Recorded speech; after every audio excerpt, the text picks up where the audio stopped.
Hello children, and welcome to this lecture about Romanticism and Transcendentalism. We're just going to start the PowerPoint and then we're on the way. Alright, so basically Romanticism is a literary movement that is called Romanticism in Great Britain and Transcendentalism in America. So, Romanticism, again, in Great Britain between 1785 to 1830, and it was basically the inspiration for Transcendentalism in America, which was between 1820 and 1865. So, to start off, we will go through the important bits, that is, the world events that affected what was written. So, in Great Britain, we'll start there, of course, we have the Industrial Revolution going on. Now, the Industrial Revolution, for those of you who don't know, is basically when we start to make everything, not everything, but production more automatic. So we build machines and factories to put the machines in, of course, that replace manual labor. So instead of having 10 women weaving a fabric, we have a machine who does that, etc., etc. Now, what this basically does is that it creates a lot of different jobs operating machines, and most of these jobs were in cities near rivers and stuff, and instead of living as a farmer on the countryside, most people wanted to try their luck in factories in the cities. So that basically meant that the countryside was deserted. What this also leads to is, because the people were desperate for jobs and we don't have any slave trade anymore, factories tend to look for cheap workforce. People will work for any salary really, just in order to pay the bills and be able to live in the city. And what this also does is that it's not only the man of the family who works anymore, it is everyone in the family. So instead of working on a farm together as a family, you work in a factory together as a family. Much more dangerous, I might add. So we all often have the dad, the mom and the children working in the same factory or in different factories, but everyone gets paid more or less. And what this does is that since conditions were poor, especially for children are often referenced to as the new slaves of the modern world, which is Britain, obviously. But yeah, and that is sort of one of the biggest influences of the time. Now, the Industrial Revolution was also going on in America, mostly in North America, because we have a very big country that is divided into two different factions. One being people who don't have a lot of land. It's not a farming community whatsoever, so building machines and factories work better for them, and automizing production seems like a logical course of action, of course. And then we have the Southerners, that they are farmers, most of them. They live in farming communities. Most of their income comes from their farms, and they have a system of using slaves that they think works. So obviously they're not going to be too happy about machines doing job they think that people can do better.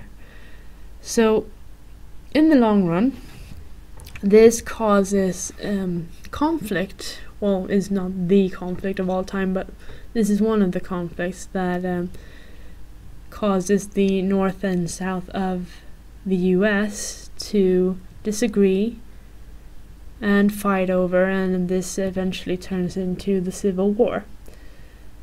The slave issue is really one of the key things here, because the Northerners, figuring that they have machines and stuff, don't really think we need slaves anymore, and of course the Southerners, whose economy really depends on slaves, disagree. So there is a war, and this war is also reflected in a lot of writings of the time.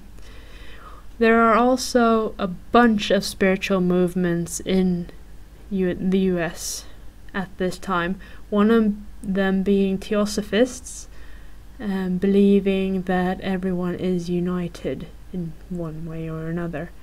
And there are a lot of influences that not influences, but movements that talk about ghosts and spirits and other things like that. And it is also a big influence in literature.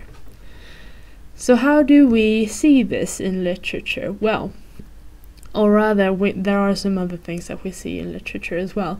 One of them being a reaction against the previous era's emphasis on logic and reason, the previous era being the Enlightenment.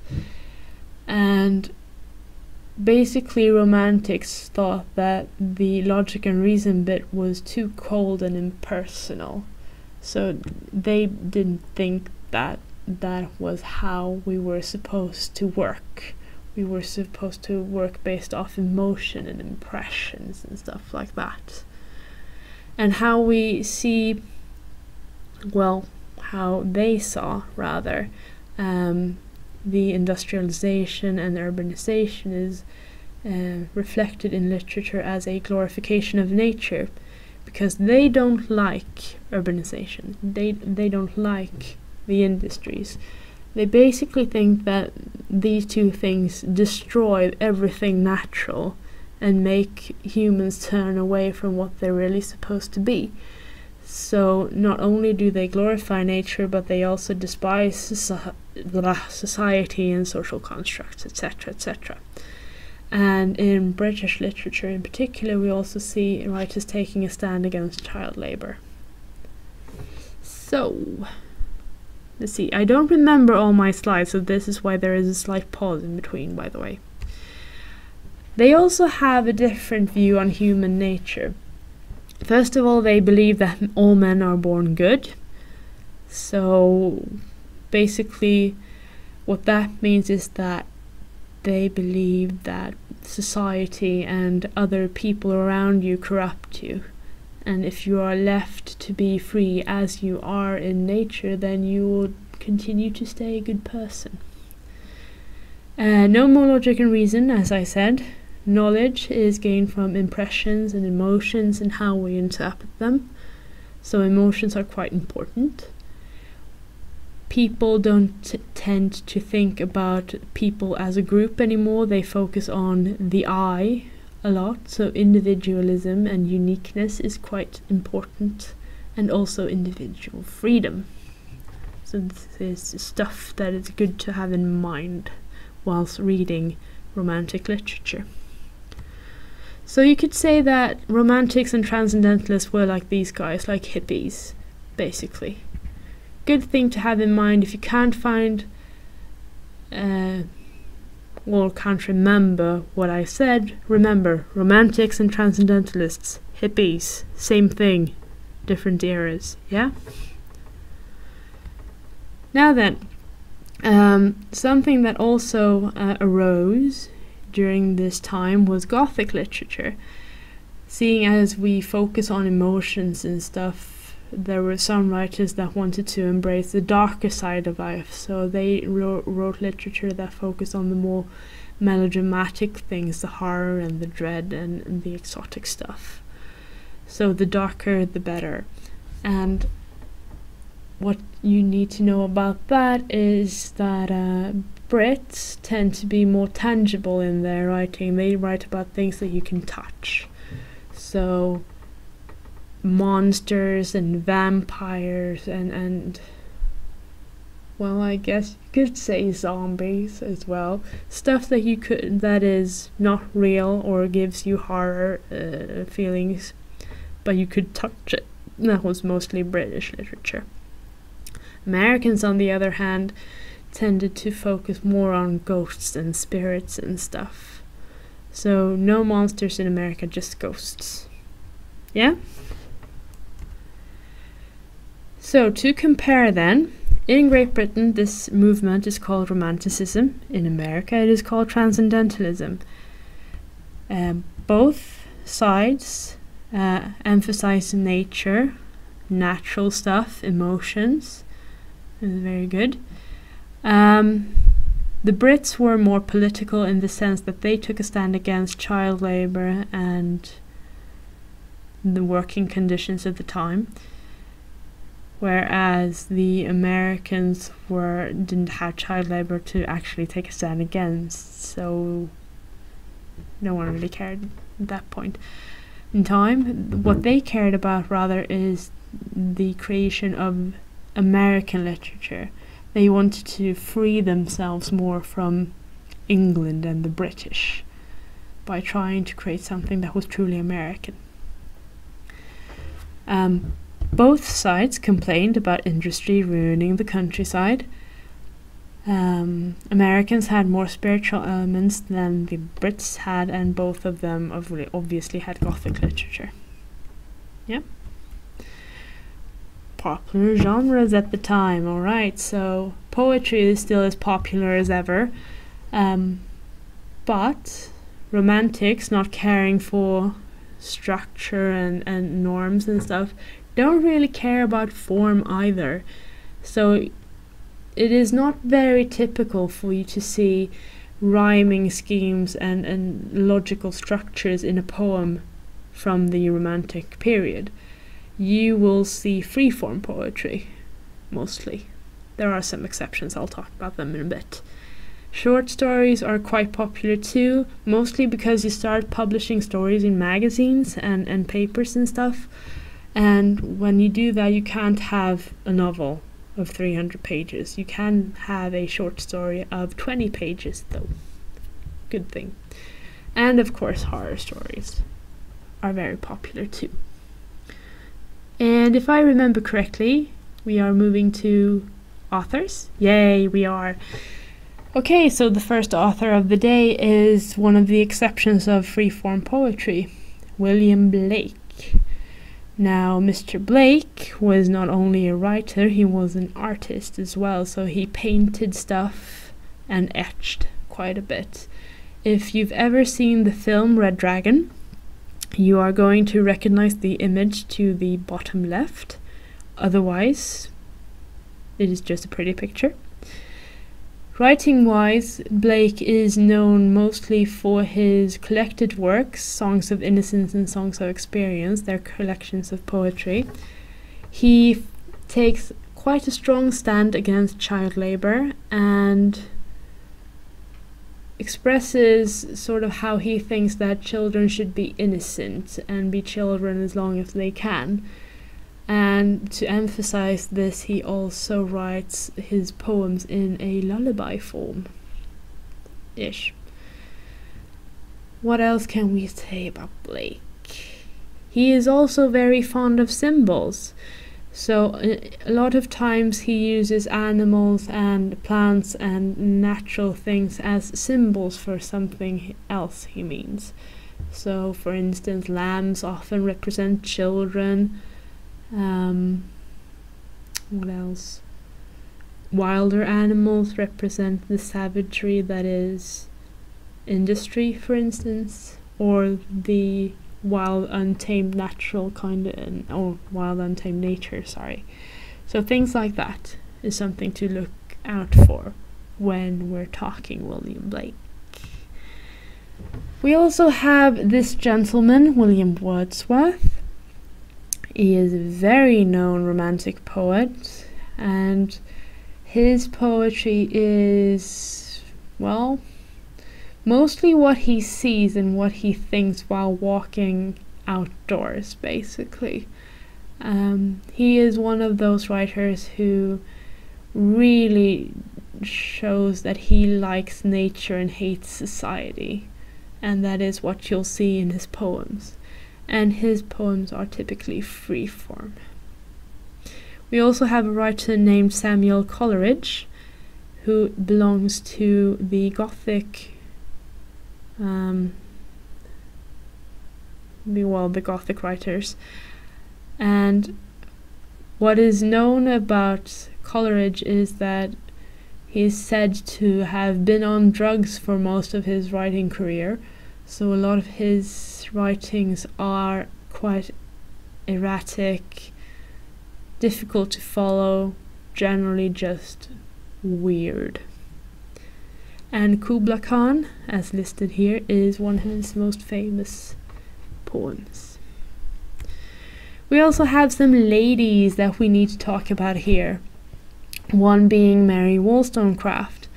Mary Wollstonecraft was one of the first women's rights activists-ish, and wrote the political text of Vindication for the Rights of Women, where she expresses how society programs women to be in a specific way where they should actually be in another way.